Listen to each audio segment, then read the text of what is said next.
नमस्कार, स्वागत है आपका न्यूज़ 18 का डिजिटल प्लेटफॉर्म देख रहे हैं आप। मैं हूं आपके साथ वैभव कृष्ण भौंडिले। ईरान में लोग सड़कों पर उतर आए हैं, विरोध प्रदर्शन कर रहे हैं।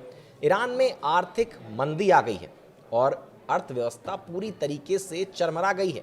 विरोध के सुर इतने तेज हैं कि लोग सड़कों पर उतर आए हैं और अली खामनेई की सरकार के उनके शासन का विरोध किया जा रहा है। वो शासन जो लंबे समय से ईरान में चला आ रहा है, लेकिन उन्हीं अली खामनेई के खिलाफ विरोध के सुर अब तेज होते नजर आ रहे हैं। मेरे साथ मेरे सहयोगी आनंद मौजूद है। आनंद, बहुत बहुत स्वागत है आपका। सबसे पहला यही सवाल कि विस्तार से थोड़ा बताइए कि ये विरोध इतना ज़्यादा क्यों, वो भी अली खामनेई के खिलाफ।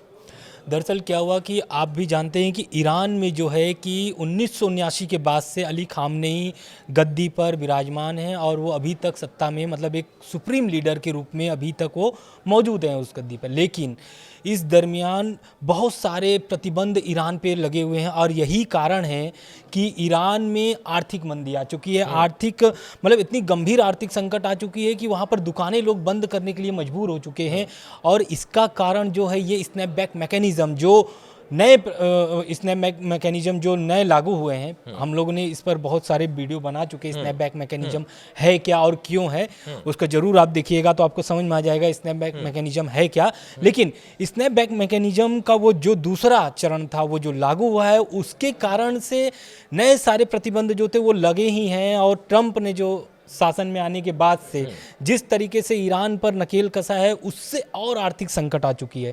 इस कारण से वहाँ पर जो आर्थिक मंदी है, वहाँ पर जो रियाल यानी कि वो ईरान की जो करेंसी है इतनी गिर चुकी है कि मतलब मैं ये बोल सकता हूँ कि डॉलर के आगे ईरान की जो करेंसी है वो ना के बराबर है। और मुश्किलें इतनी बढ़ गई कि लोग दुकान वहाँ पे मजबूर हो गए बंद करने के लिए। पहले तो ऐसा था कि प्रदर्शन जो एक बाजार में थी, लेकिन अब लगभग वो जो प्रांत है, लगभग प्रदर्शन जो 26 प्रांतों में, मतलब ईरान के 26 शहरों में ये प्रदर्शन फैल चुके हैं।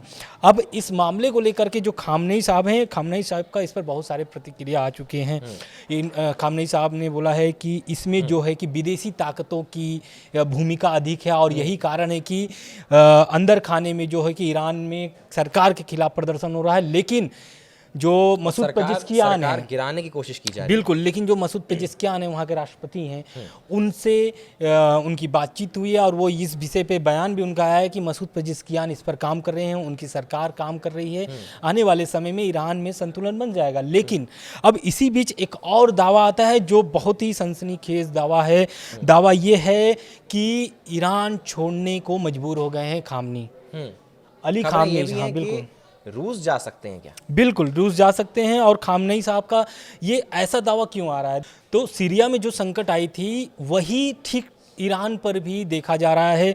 और दावा ऐसा है कि खामनेई साहब जो है कि रूस जा कर के बच सकते हैं। और ये पूरा जो कॉपी पेस्ट किया गया है, पूरी मतलब ये जो भूमिका या फिर खामनेई साहब के खिलाफ जो ये रिपोर्ट सामने आई है, ये यही दावा कर रही है कि बशर अल असद जो थे, जो कुछ पैसा लेकर के सीरिया का खजाना लेकर के रूस में जाकर के बस चुके हैं।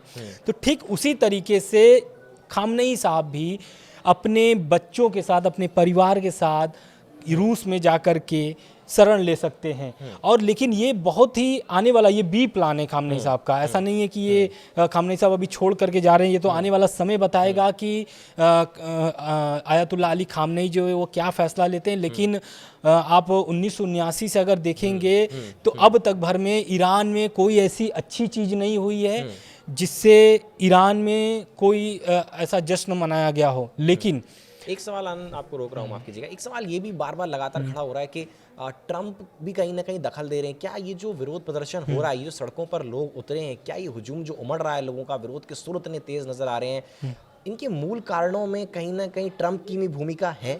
बिल्कुल भूमिका है। ये पिछले दिनों जब ट्रंप का बयान आया था, प्रदर्शन तो आपको भी पता है कि लगभग 28 दिसंबर से चल रहा है ये प्रदर्शन। लेकिन 2 जनवरी को इस पर ट्रंप का बयान आता है और ट्रंप का बयान सीधे सीधे प्रदर्शनकारियों को समर्थन करते हुए का बयान आता है।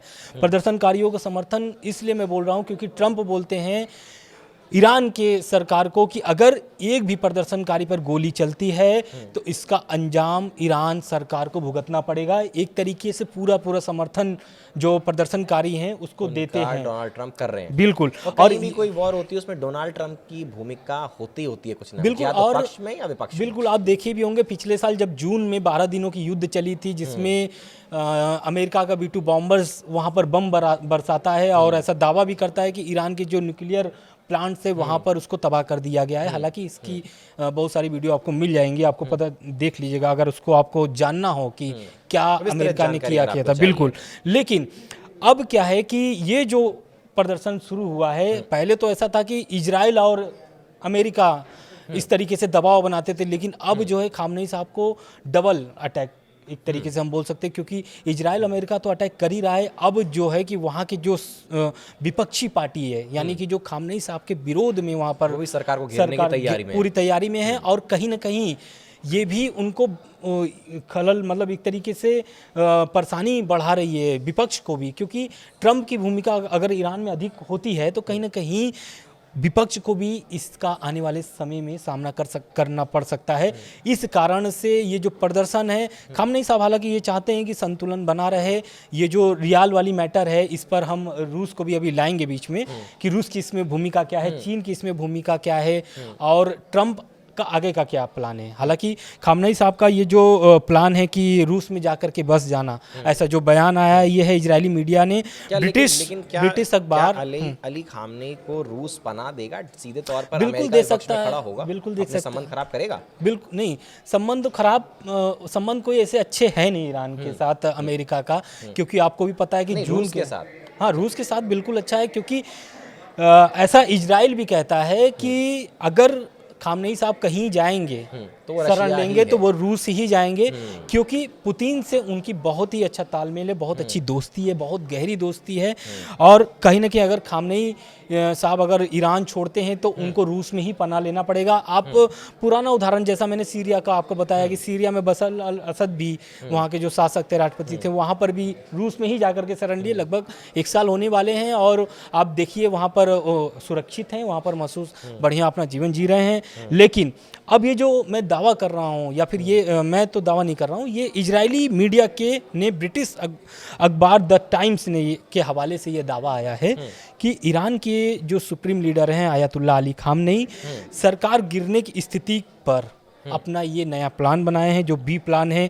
देशव्यापी विरोध प्रदर्शन और तेज या ज़्यादा होने पर चीज़ें हाथ से जब निकल जाएगी खामनेई साहब के, तब वो इन सूरतों में खामनेई साहब कथित रूप से रूस में भागने का प्लान कर सकते हैं, ऐसा ये रिपोर्ट कह रहा है। रिपोर्ट के अनुसार एक और भी है कि खामनेई साहब 46 साल की उम्र के हैं और 46 साल की उम्र में भी खामनेई साहब की वो जो ताकत है, भले आपको विरोध प्रदर्शन दिख रहा है 26 प्रांतों में, लेकिन आप कुछ ऐसे खबरें भी हैं जो उनके समर्थन में भी लोग उतर रहे हैं वहाँ पर, क्योंकि आपको भी पता है कि अली खामनेई के सपोर्ट में अगर देखा जाए तो ईरान के अलावा बहुत सारे ऐसे मुस्लिम कंट्री हैं, 57 मुस्लिम कंट्री हैं, अगर उसमें देखा जाए तो बहुत सारे ऐसे कंट्री में आपको खामनेई साहब के समर्थक में मिल जाएंगे। कंट्री में भी बहुत लंबे वक्त तक लोकप्रिय नेता रहे।